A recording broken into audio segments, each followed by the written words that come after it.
Assalamualaikum sahabat wakaf, kembali lagi di channel Wakaf TV.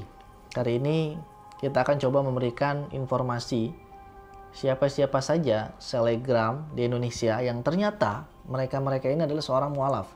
Dan kisahnya itu memang sangat-sangat luar biasa ya. Tidak gampang loh orang-orang itu menerima kebenaran Islam. Karena seperti kita tahu ya, kata kafir terdiri dari kaf, fa, dan ro yang memiliki arti ditutup ya, atau tertutup. Maksudnya apa? Tertutup dari kebenaran. Jadi ketika orang, contoh kayak kita deh, kita tuh ingin mengetahui sesuatu yang dibalik sebuah tirai, ya kan? Mau nggak mau kan, untuk kita tahu, kita harus membuka tirainya dulu, gitu kan? Nah, ketika membuka tirai itu kan membutuhkan effort ya. Kalau tirainya besar, itu kan butuh effortnya kan juga besar juga. Jadi memang tidak mudah seorang non-muslim atau seorang kafir itu bisa menerima Islam. Ketika membuka penutupnya, baru terlihat sebuah cahaya Islam yang sangat terang, sangat cerah, tapi tidak atau dia itu nyaman di mata. Siapa saja selebgram Indonesia yang ternyata seorang mualaf? Berikut liputannya. Yang pertama ada seorang perempuan bernama Clara Sinta. Selebgram ini menceritakan perjalanan spiritualnya usai menjadi muslimah dan mantap berhijab. Berbeda 180 derajat dengan kehidupannya di masa lalu. Clara Sinta kini tampil serba tertutup dengan gaya sederhana dan juga kalem. Usai kehidupan yang penuh drama dan cukup menguras emosional penonton, diam-diam Clara Sinta justru memulai mencari ketenangan dan mempelajari Islam. Clara Sinta sendiri kerap tampil terbuka dan berani disertai mobil mewah yang ditungganginya. Tak disangka, Clara Sinta kini tampil memakai hijab syar'i dengan mengaku sudah mu'alaf sejak 6 tahun yang lalu. Rupanya, keputusan mu'alaf Clara Sinta ini merupakan keinginannya sendiri tanpa sangkut pautnya dengan keluarga. Selebgram ini pun sempat memilih menyembunyikan statusnya sebagai muslim dari kedua orang tuanya. Ia bahkan sempat datang ke gereja bersama orang tuanya saat baru saja menjadi mu'alaf. Perlahan-lahan Clara Sinta menceritakan bahwa dirinya sudah memeluk Islam sebagai pilihannya. Meskipun begitu, orang tuanya sempat menunjukkan kekecewaan. Menariknya, Clara Sinta memberitahu status mu'alafnya saat hendak umroh. Jadi orang tuaku tahu sebelum 1 menit aku take off ke Jeddah untuk umroh, cerita Clara Sinta. Clara Sinta membeberkan bahwa keputusan mu'alaf dilakukan pada tahun 2017 silam tanpa diketahui orang tuanya dan keluarga lain. Clara Sinta mengaku terpaksa menyembunyikan agamanya karena tak ingin menyakiti hati kedua orang tuanya. Terlebih keputusan Clara untuk menjadi mu'alaf bukan paksaan siapapun. Meskipun begitu, Clara Sinta mengenang bahwa momen umroh ke Tanah Suci menjadi titik baliknya untuk benar-benar bisa meyakini Islam. Sebab Clara Sinta merasa dipermudah untuk memberitahukan dirinya yang mu'alaf kepada orang tuanya. Sesampainya di Tanah Suci pun, berbagai kejadian menarik membuatnya begitu mengenang masa-masa itu. Dimulai dari momen ia berpuasa sunnah sembari umroh, namun Clara tidak merasakan lapar dan haus sama sekali. Padahal ibadah berpuasa tidak dilakukannya sebagai rutinitas saat masih non-muslim. Tak hanya itu, Clara membeberkan bahwa hatinya dibuat terpesona dan haru saat menatap Ka'bah yang bisa dilihati dari dekat. Hal itu membuatnya menangis lantaran kagum dengan momen dirinya yang begitu dipermudah melakukan segala sesuatu untuk mendekatkan diri kepada Allah Subhanahu wa Ta'ala. Pertama-tama ya nangis banget, shock. Ternyata bisa jadi salah satu tamu undangan Allah untuk datang ke sana, kenangnya. Untuk memakai hijab sendiri, Clara mengaku butuh proses yang cukup lama.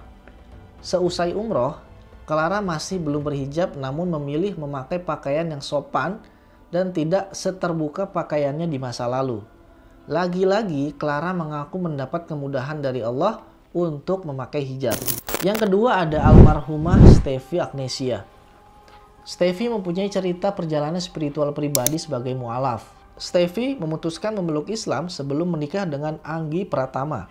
Perempuan kelahiran 15 Agustus 91 itu pertama kali mengunggah sisi pribadi soal keyakinannya sekitar Mei 2022. Ia memperlihatkan momen saat sholat berjamaah dengan suami dan 2 anaknya.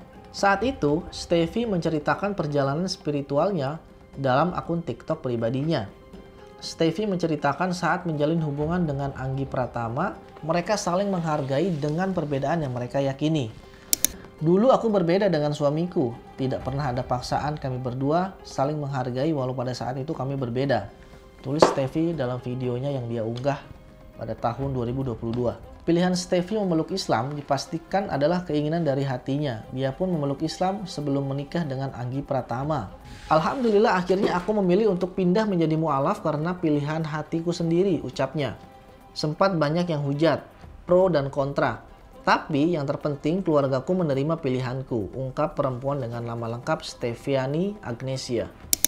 Setelah 5 tahun memeluk Islam, Steffi mengaku baru pertama kali bicara soal keyakinannya. Mantan istri Samuel Rizal itu punya harapan hingga akhirnya memutuskan untuk berbagi cerita soal perjalanan spiritualnya. Cerita sedikit dari aku, selama 5 tahun ini gak pernah nulis begini. Semoga semua yang pernah hujat aku menghargai keputusanku, harapnya. Tapi makin kesini aku makin tenang dan bahagia karena Allah, ungkap Steffi. Anggi Pratama juga ikut bahagia setelah Steffi bercerita soal keyakinannya. Alhamdulillah Steffi sudah menjalani kewajiban sebagai umat muslim yang baik dan Steffi memang sudah mu'alaf dari sebelum kita menikah, kata Anggi Pratama. Yang ketiga ada selebgram yang bernama Julia Prastini. Julia memiliki perjalanan masuk Islam yang sangat panjang sampai dia mencintai Al-Quran. Perempuan berdarah Cina ini menjadi mu'alaf saat ia masih berusia 9 tahun. Aku cerita mau masuk Islam ke mama saat usia aku 9 tahun, kata perempuan yang akrab disapa Juli. Dikutip dari akun YouTube Wafik Malik dalam video berjudul Perjalanan Mu'alaf Julia yang Sulit. Juli mengaku masa awal ia masuk Islam merupakan hal yang sulit mengingat usianya masih kecil. Sebelum masuk Islam, dia menganut agama lain dan terbilang seseorang yang taat. Tiap akhir pekan ia selalu mengikuti sekolah minggu dan kelas-kelas lainnya. Situasi berubah saat sang ibu menjadi mu'alaf karena menikah dengan pria muslim. Meskipun pada awalnya ia sempat menolak keras ajakan sang ibu untuk masuk Islam, Juli mengaku mendapat hidayah.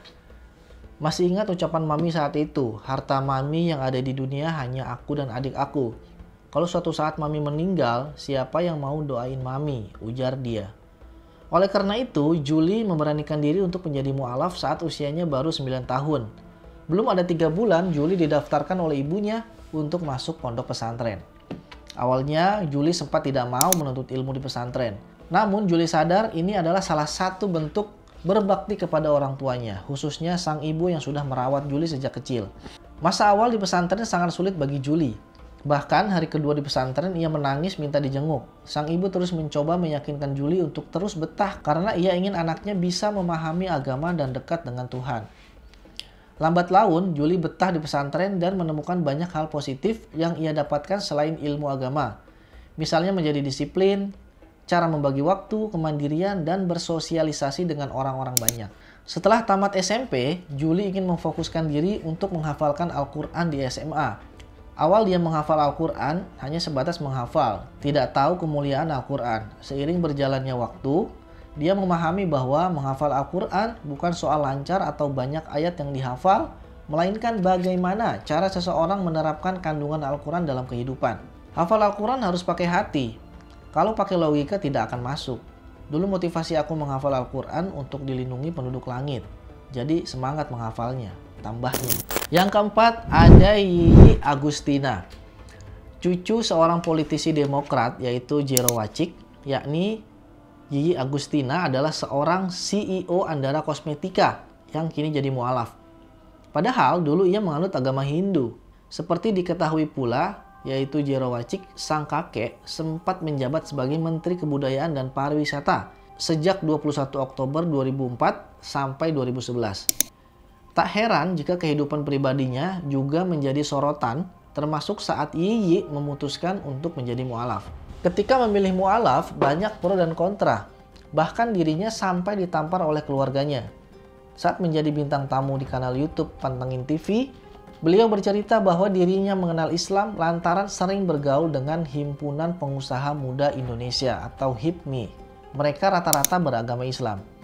Dalam perkumpulan itu, ia sering datang ke kajian-kajian. Bahkan saat dirinya masih menganut agama Hindu, ia sampai ikut puasa.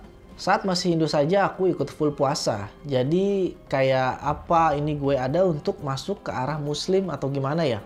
Kata Yiyi dikutip dari tayangan YouTube Pantengin TV. Awal mula ingin masuk Islam, ia iseng bertanya kepada ketua saat ada acara. Ia nyeletuk ingin masuk Islam. Ungkapan Yiyi pun dianggap serius oleh ketua acara tersebut. Bisa bantu aku nggak untuk menuju aku Muslim ini gimana? Karena aku nggak tahu. Tapi sebelum masuk Muslim, aku pengen belajar dulu tentang Islam, ujarnya. Dari situlah ia kemudian belajar mengenal Islam. Ia belajar sampai bahasa Arab, seperti bacaan sholat seperti apa, urutan sholat seperti apa. Ketika dirasa ilmunya sudah cukup, ia kemudian mengucap syahadat yang langsung dipimpin oleh ketua PBNU yang disaksikan oleh Gus Miftah.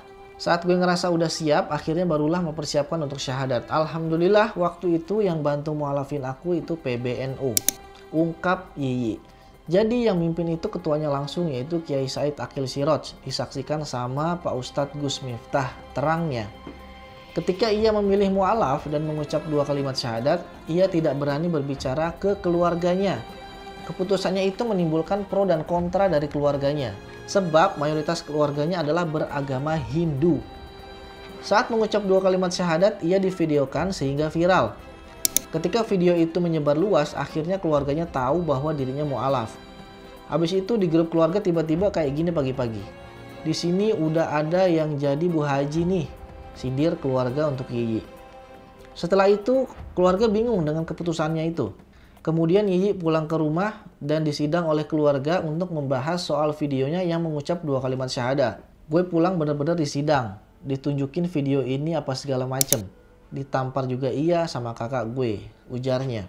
Namun lambat laun pihak keluarganya menerima keputusannya itu untuk memeluk Islam.